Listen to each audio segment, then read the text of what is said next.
Entender todo perfectamente. Eso, dalo por hecho. Bueno, ¿listo? Vamos. Empezamos con la Bueno, conversores AD y DA. Llevo ya varios años incorporado en técnicas digitales. A pesar de que estamos hablando de técnicas digitales, aparecen analógicos, ¿no? Entonces, se discutió siempre dónde tendría que estar este tema, porque tiene que ver con la parte analógica, con las mediciones y esas otras cosas. Se toman temas de mediciones en comunicaciones. Pero bueno, lo pusimos acá porque para nosotros un conversor analógico digital, un digital analógico, no es prácticamente más que un periférico, si vamos al caso. Pero hay una serie de conceptos importantes de entender, a decir, bueno, esta información que me viene de un conversor analógico a digital, ¿cómo la tomo? ¿Cómo me la voy a recibir? ¿Cada cuánto tiempo voy a poder leer un conversor? ¿O cada cuánto me va a interrumpir al procesador, un conversor? O sea, conocer un poco de qué se trata lo que está al otro lado. Y fundamentalmente es el hecho de... pero estas son las...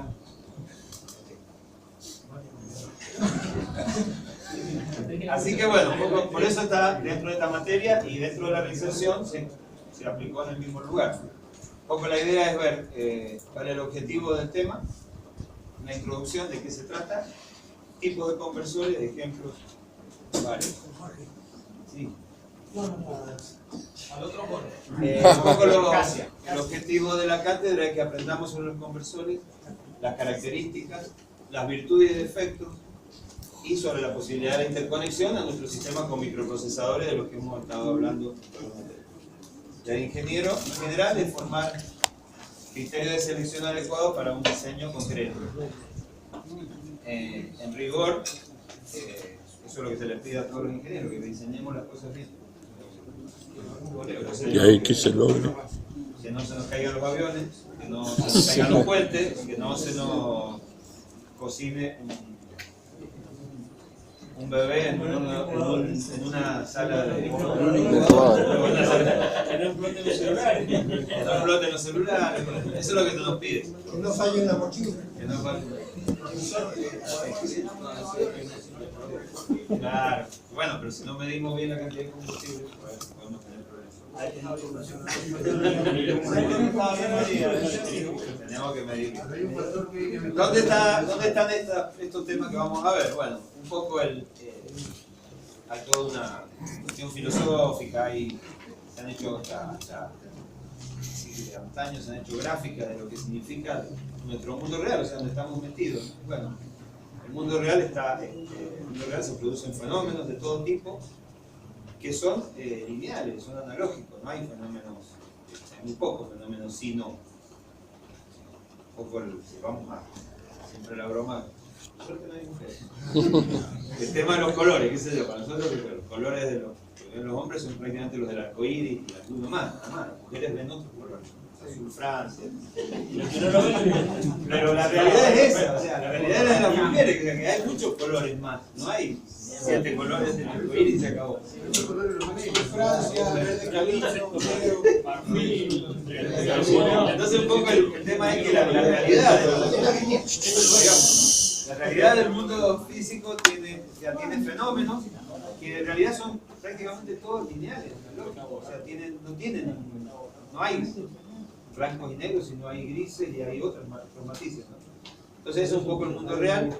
Todo esto que hay en el mundo real se manifiesta en variables físicas, o sea, concretas.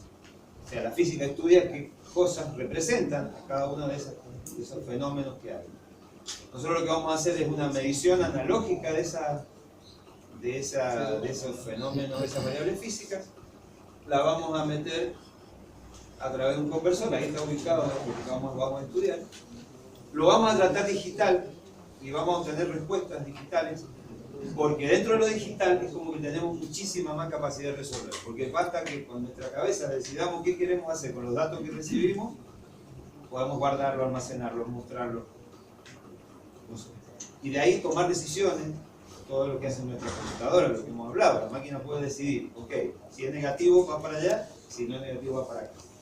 Entonces, por eso es bueno traerlo al mundo digital y por eso está lo estudiamos en esta materia. Después de ese tratamiento podemos obtener alguna respuesta y ahí aparecerá un conversor de digital analógico para poder volverlo a su mundo, a las variables. Habrá una actuación analógica si hace falta y vamos a devolverle al mundo real un cambio. O sea, hemos medido, hemos decidido y hemos decidido cambiar algo. Vamos a afectarlo. Puede que solamente, vamos a ver que puede ser que solamente queramos medir, pero puede ser que queramos actuar. Un poco lo que hablábamos recién. Y si la temperatura se va para arriba, yo tengo que enfriar, porque no es saludable estar metido en un lugar con mucho calor como ahora.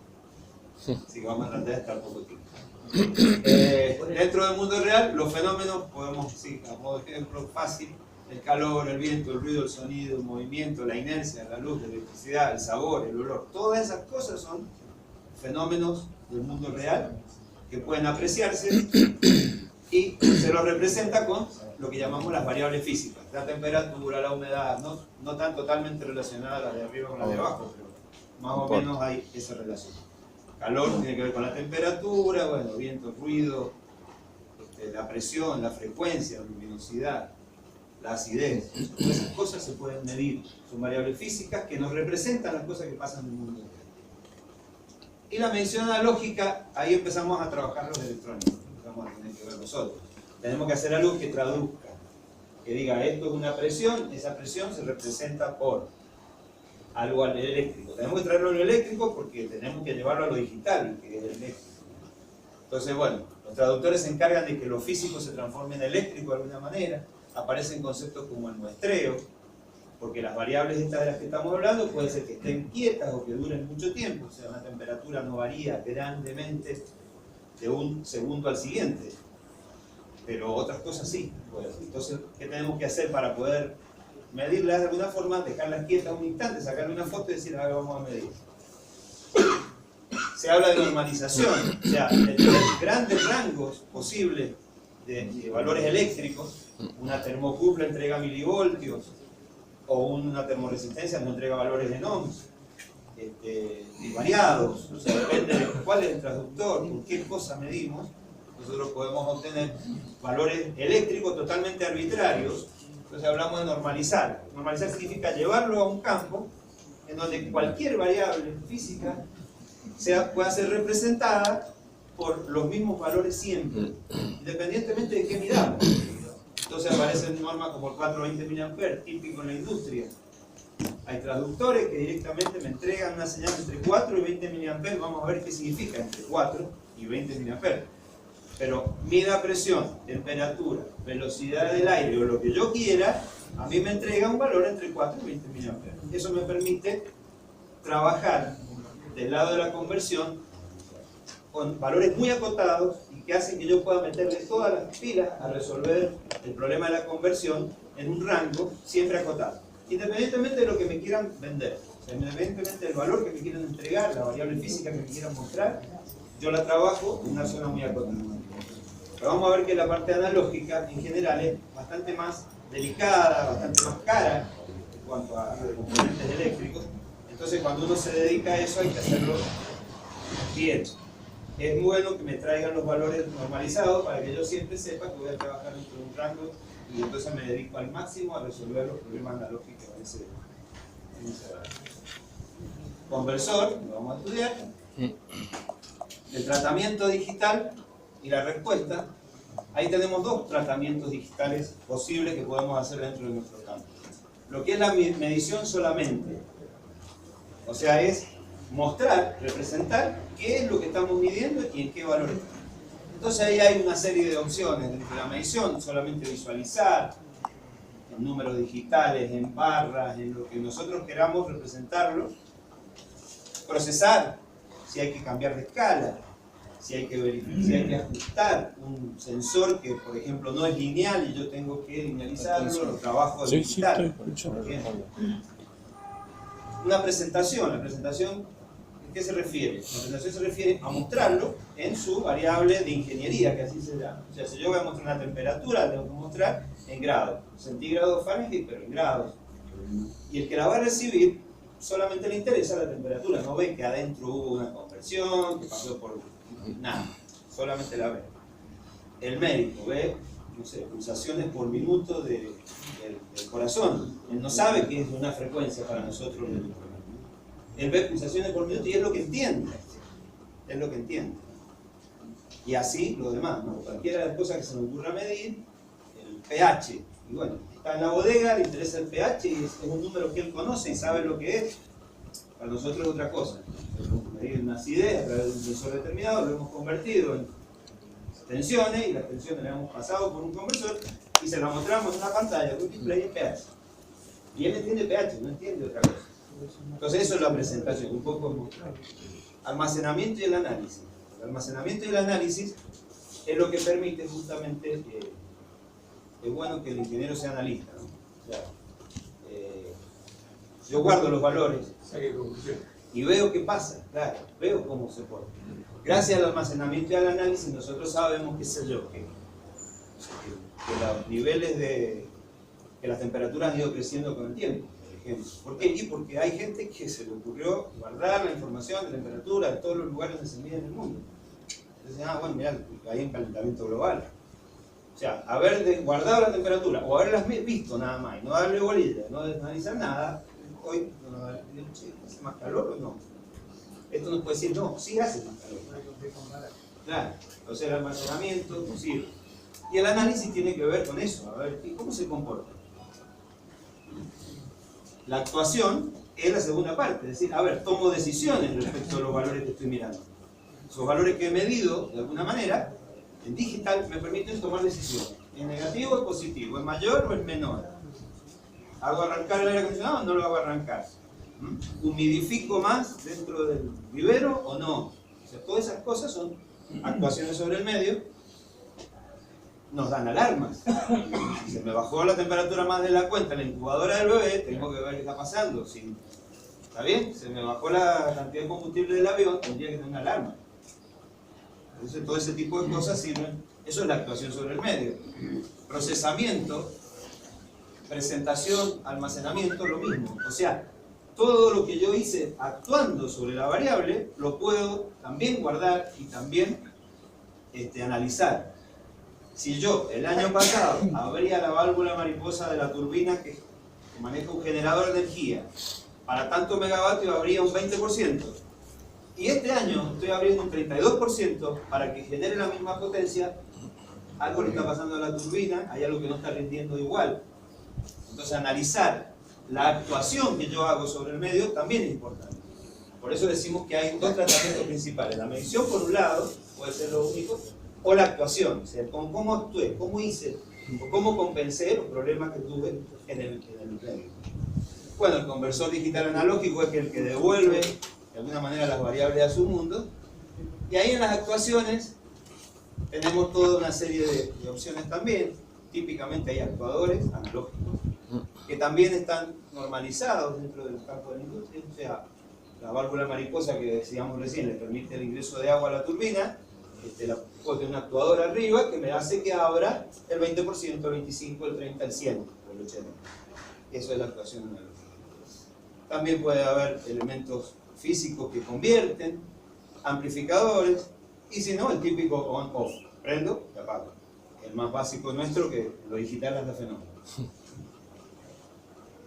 Y volvemos a la variable física, al mundo real. Movimiento, calor, sonido, electricidad. O sea, volvemos a modular nuestro ambiente, nuestro mundo vuelve a cambiar. O sea, si, como decir, estamos en este ambiente, subió la temperatura en frío y lo tengo en una cierta temperatura. O sea, de lo físico que vi, que hacía calor, vuelvo a, bueno, no hace tanto calor ahora porque lo enfrío. Hice todo un circuito. Conceptos que nos interesan a nosotros. Valor de cero. Vamos a ver que si nos metemos al mundo digital, vemos que tenemos limitaciones. Nuestro n, los bits que usamos, son nuestra limitación. Yo sé que si yo tengo 2 bits, tengo 4 posibles estados. Si tengo 8, tengo 256 posibles estados. Entonces ya esto nos da una idea de que tenemos que encuadrarlo de alguna manera. O sea, no podemos usar n infinito porque no sería factible a nivel electrónico. Entonces, Eso nos hace que tengamos que definir conceptos dentro del análogo. Porque nuestro mundo real es bastante amplio, ¿no? Si hablamos de temperatura, se dice que entre menos 273 grados centígrados, negativos, y miles, es lo que varía nuestra temperatura. Ahora, si yo estoy analizando la incubadora donde he metido un bebé que tiene que estar entre 30 y nada más, un ranguito así, todo este rango de menos 273 a miles no nos sirve. Claro. Me interesa este pedacito de rango. Entonces no tendría sentido tomarlo todo el rango en ese caso concreto. Entonces por eso tenemos lo que llamamos un valor de cero, es el valor analógico mínimo posible que vamos a utilizar en nuestra medición. Eso se va a corresponder a una variable física en ese valor, se va a corresponder a un valor analógico normalizado y nos va a dar un código binario en cero, es decir, nuestro extremo binario más chico posible, que podría ser, si dijéramos binario natural, 0, 0, 0, 0, 0, todos los bits en cero, los 4 bits en cero, o los 8 bits en cero, los 32 bits en cero, los que sean. Eso representa a nuestro valor en cero, nuestra variable acá. Ojo, valor en cero no significa 0 grados centígrados para la temperatura. El valor en cero podría ser menos 50 grados centígrados, porque me interesa hasta ese valor. Más para abajo no, pero bueno, necesito ese valor. Claro. En la Antártida hay valores de temperaturas tan bajas como esa. Si quiero medir la temperatura de la Antártida, tendría que tener algo que me mida hasta ahí, llegue, por lo menos. En la contrapartida, el otro extremo es lo que llamamos el valor de fondo de escala. Es el otro valor que nos interesa. Es el otro valor que nos interesa. Volvemos a lo mismo. ¿Me interesan 1000 grados? Y no, si estoy hablando de ambiente, si estoy hablando de... En Brasil, ¿cuánta temperatura podría haber? Mendoza, ¿cuánta temperatura podría haber? 32, 42 grados. Mañana. 50. Entonces el fondo de escala lo tenemos que elegir en función de eso. Entonces ya encuadramos a ese fenómeno físico representado por una variable física en un rango, que es el tercer punto. Pero bueno, el valor de fondo de escala se representa por un valor analógico máximo posible y que tendrá esa variable física en el fondo de escala y nuestro valor analógico normalizado de fondo de escala, y este será nuestro código binario si hablamos de un código binario natural. Será el 2 a la n, de acuerdo a la cantidad de bits que tengamos, menos 1. Ahí llegamos. O sea, si son 8 bits, de 0 a 255. Claro. Esos serán los bits. Que son 256 valores. Profesor, ¿y cómo manejarlo fuera del rango allí para saber que está No, no comprobado? importa. Serán fuera de rango. Claro. Trataremos de nunca estar fuera de rango cuando vamos a definir. Por eso decimos que tenemos Pero que ahí te analizar va a esto sacar para una alarma. diseñar. Si yo sé que la temperatura nada. máxima, no sé, Mendoza, histórica, nunca pasó de 45 grados, si yo tomo fondo de escala 50, está bien. Claro. Está bien, no se va a pasar. También se puede definir. Ya vamos a ver, la electrónica permite hacer eso. Si yo me pasé de la escala, yo puedo tirar una señal binaria diciendo, overflow, me pasé, Claro. fuera del rango. Ay, Y si me pasé para abajo, también. Y eso sucede, seguro. Puede pasar. O por eso de distintos rangos. Por eso, la variable física puede tomar valor que se le dé la gana, y nosotros lo que sí tenemos que hacer es tratar de que las mediciones que hagamos estén acotadas en lo que nosotros necesitamos y tratemos que no se nos pase. Por eso es que estamos definiendo esto. Por eso decimos, ¿qué es este concepto? Valor de cero. ¿Qué significa esto? Entonces, nuestro valor de cero es menos 12 más 5. Depende de qué variable física estamos hablando. El pH no me acuerdo en qué se mide, pero tiene no, es un un rango raro adimensional. también. Es adimensional de 0 a 14. Claro. 0 a 14. 17. Entonces esos serán nuestros dos valores. Y el rango es la diferencia de ambos. Entonces eso es un concepto que tenemos que entender. Cuando vamos a hacer mediciones analógicas no queda otra que definir rango, y no hay nada mejor que definirlo bien. Claro. Porque si después decimos que vamos a usar 8 bits, tenemos 256 valores posibles, aprovechemos esos 256 valores posibles lo mejor posible. Claro. No pongamos un rango fuera total, grandísimo, porque por si un caso, y después vamos a ver qué sucede con esa elección. Esa elección nos va a decir, bueno, este es el bit de mayor peso en binario, este es el bit de menor peso. Este bit de menor peso es el que nos va a decir qué pasa cuando cambiamos de un valor al siguiente. Claro. Si nosotros elegimos un rango gigantesco y lo dividimos en 256 valores, es muy posible Muy que grande, ¿no? entre un valor y el otro, Claro. esto es lo que va a poder hacer para la parte binaria, digital, va a cambiar de un bit. No tiene valores intermedios. Es acá, es el 0 o el 1, no hay otro. Cuando cambie de un valor al otro, ¿qué nos va a representar cuando nos muestre en un display el valor? Yo pongo un termómetro acá, que me dice 18 grados, y digo, pucha, está haciendo más calor y sigue haciendo 18 grados. Che, está haciendo más calor y sigue haciendo 18 grados. Y de repente de 18 dice 32. Es decir, ah, la mierda, ¿cómo subió la temperatura? Es mentira eso. Claro. Adentro del sistema, el saltito binario del bit menos significativo representó, como resultado de la muestra, que de 18 se fuera a 32 grados. Claro. ¿Y qué pasó entre medio? ¿No hubo temperatura? Sí. Claro. Entonces por eso hay que elegir bien el rango. Hay que elegir bien el rango para que digamos 18, cuando pase a 19 se vea el 19, cuando pase a 20 se vea el 20. Entonces va a ser más real para lo que nosotros imaginamos que sucede. Los tiempos. Ese es un temita que tiene que ver cuando nosotros trabajamos. Nosotros hasta ahora, si queremos mover cosas de un lugar de la memoria a otra en el procesador, lo hacemos, y los tiempos son lo que dé la tecnología. Todo fenómeno. Cuando hagamos conversiones vamos a ver que hay conversores que necesitan un tiempo para hacer la conversión porque justamente requieren un procedimiento electrónico para hacerlo. ¿Están? Recibió, ¡Bravo, Pachito! Ya está, ya está. Ya está, Es octogenario. ya está.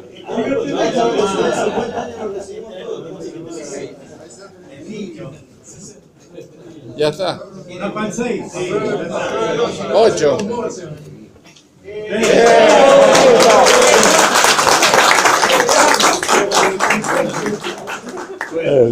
Los tiempos. ¿Te podés ir? En conversores digitales. En conversores digitales analógicos. Un poco esta es la simbología. Digital a analógico significaría eso. En conversor digital analógico, los tiempos involucrados son extremadamente pequeños. Porque vamos a ver que en general están construidos con componentes resistivos, amplificadores que trabajan en la zona lineal. Así que significa que los electrones se están moviendo a la velocidad de la luz dentro de lo que puede un medio semiconductor en que funcione.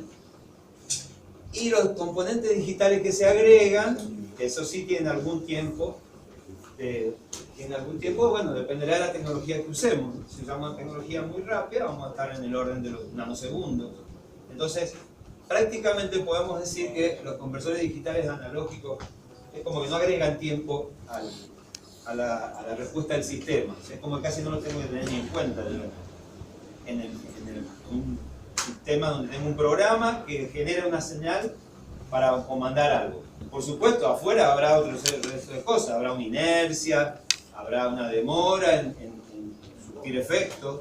Si yo abro la válvula mariposa de la turbina, volviendo al mismo ejemplo, no es que abro la válvula y ya la turbina instantáneamente logra levantar los megavatios que necesita. No, hay agua que se está moviendo en un cierto régimen, está acelerando, bla, bla, bla, bla, bla, bla. Si abro más de la cuenta, ¿qué va a pasar? Que se me pasa, entonces tengo que volver para atrás. Y entonces hay toda una serie de cosas detrás de esto. Claro, hay control, hay sistemas realimentados, tengo que volver a medir, a ver qué pasó. Pero a simple vista, cuando yo le diga a un conversor digital analógico, pone 32%, la salida instantáneamente es 32%, casi instantáneamente. Todo esto es lineal, es muy rápido y dependerá de esta tecnología. Para los conversores, analógico a digital, le damos así globalmente, analógico a digital significa que de toda esta cantidad de posibles valores analógicos totalmente lineales, tengo que obtener números binarios. Así globalmente diría, bueno, muy fácil. Si yo necesito 256 valores, pongo 256 comparadores y cada uno me va a dar un valor distinto de acuerdo a esa comparación y chao. Sí, existe un conversor que hace eso. pero vamos a ver que no es la única forma, y vamos a ver que esa forma es medio cara. Entonces vamos a ver que hay un montón de métodos que introducen tiempos adicionales y en cierto modo a veces son importantes esos tiempos. ¿Cuáles son esos tiempos? Tiempo de conversión, otro que llamamos tiempo de adquisición, algunos tiempos más de establecimiento, y eso nos van a dar lo que llamamos el tiempo total. O sea, en general los conversores analógicos digitales tienen un tiempo, les lleva un tiempo hacer la conversión. Eso desde el punto de vista de todos los posibles periféricos que le podemos poner a una máquina, bueno, es un periférico no muy rápido. No muy rápido. No de la lentitud del teclado, ¿no?, que lo manejamos nosotros, pero tampoco la altísima velocidad que podría ser la transferencia de imágenes. Tiene un tiempo. Un poco, ¿qué significa cada uno? El tiempo de conversión según el método, desde el inicio al final de la conversión. O sea, esto nos hace pensar que yo le tengo que decir al conversor, mirá, empezá a convertir ahora y avísame cuando termines. Cuando terminas, ese tiempo es lo que llamamos tiempo de conversión, básicamente. Desde el inicio al final de la conversión. Tiempos de adquisición. Bueno, acá empiezan a intervenir los circuitos de muestra y retención. Recién dijimos que por ahí teníamos que muestrear la señal, porque la señal era variable, y nosotros necesitamos convertir con una muestra que esté quieta, fija.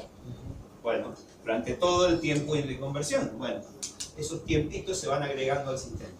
Vamos a ver de qué depende. Y en definitiva, esto nos permite encontrar un número que es lo que llamamos muestras por segundo. Es decir, qué cantidad de veces por segundo yo tengo un valor digital convertido de mi valor analógico. Eso tiene que ver con la velocidad del procesador. Eso va a tener que ver con si hablamos de interrupciones, la cantidad de veces que mi conversor va a interrumpir al procesador para decirle acá está un valor, acá está un valor, acá tengo un valor, acá tengo un valor. Eso va a tener que ver con la señal que estamos muestreando. No es lo mismo muestrear una temperatura ambiente en el desierto que muestrear una señal de audio, por ejemplo. Porque una señal de audio tiene componentes de ciertas frecuencias. Si recuerdan algo de Fourier, decíamos que una señal cualquiera podía ser descompuesta en una onda fundamental, Infinita. más infinitas componentes armónicas.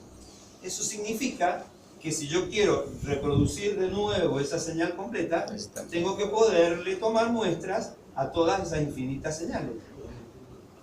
Y eso significa, y no solo una muestra, yo tengo que tomar varias muestras para ver de qué frecuencia se trata. Ese hay otro teorema, ¿no?, que me dice que no menos del doble.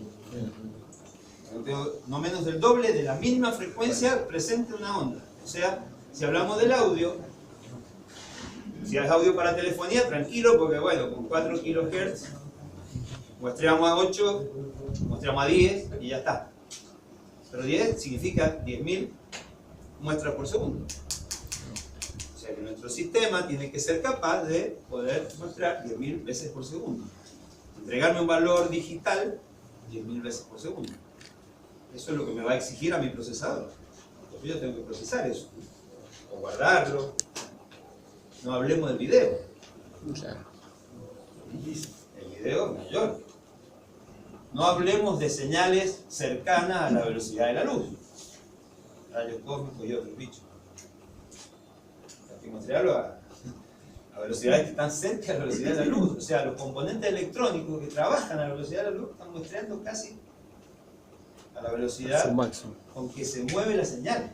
O sea que, entonces esto de las muestras por segundo influye en el sistema. ¿Qué debería ser un conversor digital a analógico? Este es el más fácil. Es más fácil porque lo digital lo manejamos nosotros. Nosotros decimos qué valor digital le vamos a dar. Esto sería lo que llamamos una función de transferencia. ¿Qué debería hacer? Esto en el eje X ponemos los números binarios posibles que podemos nosotros generar. En este caso es de 3 bits nada más. Esos números binarios, 0, 0, 1, binario natural, representan, si lo tomamos del 0 al máximo posible, representan el 0, el 8 octavos, y a cada uno de ellos, como decimos que son 3 bits, está dividido en 8 octavos. Bueno, aquí hay una conversión. funcional. ¿Qué debería dar de salida un conversor digital analógico? Bueno, tendría que dar tensiones analógicas entre el 0 y el fondo de escala del que hablamos al principio. Cuando definimos los conversores decimos, estos son números importantes, el 0 y el fondo de la escala. Bueno, nuestro 0 binario debería ser representado o generar una salida 0 analógica, 0 voltios o 0 lo que sea. Si está normalizado será un 4 a 20 mA, sería el 4 mA. Y el número binario más alto, que en realidad no lo tenemos, debería generarme mi fondo de escala. ¿Está bien? Si fuera de 0 a 5 volt, 5 volt. Si fuera 4 a 20 mA, los 20 mA. Esto es lo normalizado. Ahora, Pero ¿cómo lo genera si no lo tiene? Porque nunca va a llegar a los 8 no octavos. importa, se toma como límite de fondo de escala. No. Se toma como que el número que